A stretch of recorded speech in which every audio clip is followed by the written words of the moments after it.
Hey guys, welcome back to the Teach Back method, where I teach you guys something I'm learning about in grad school to help me understand it better. For today's video, we are going to be discussing diuretics. Let's break it down. Let's first discuss what a diuretic is and what it can be used to treat.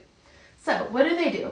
They increase urine in the body, which therefore helps the kidneys to remove excess water and salt. This is very important for multiple conditions. Here's a couple of them: high blood pressure, heart failure, fluid retention, and kidney disorders. Some of these are kind of intertwined, so bear with me. Let's first start with kidney disorders. This makes a lot of sense, right? Because we're helping the kidneys to remove that excess water and salt. When it comes to heart failure can actually be caused by excess water and salt in the body.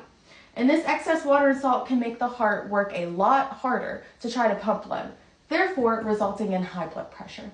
So if we take the diuretic to help remove these excess things in the body, it can help these conditions. When it comes to fluid retention can be caused by heart failure. So if we take this for fluid retention, we're helping to get rid of the excess fluid, and we can also help swelling in extremities like the legs, things like that. Within diuretics, there are multiple different drug classes as well as individual drugs that fall within those classes. Today, we are just going to be talking about the classes, not the individual drugs that can fall under the classes.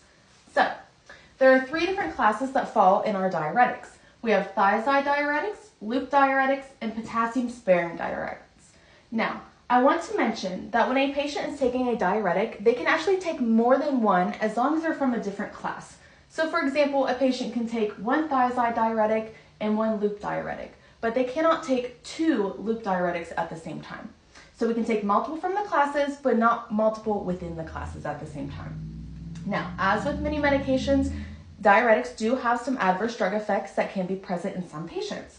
So, as expected, we can actually see some dehydration and electrolyte imbalance. This makes a lot of sense, remember, when we think about the mechanism of this drug, we're removing that excess water and salt from the body, so these are to be expected. Now, another adverse drug effects that sometimes we might see is hypervolemia. Now, this is when there's an excess amount of blood pumped throughout the body. And then lastly, on a rare occasion, we might actually see orthostatic hypotension upon initiation of starting a diuretic. I hope you guys learned something today about diuretics. Come back to my page to learn more.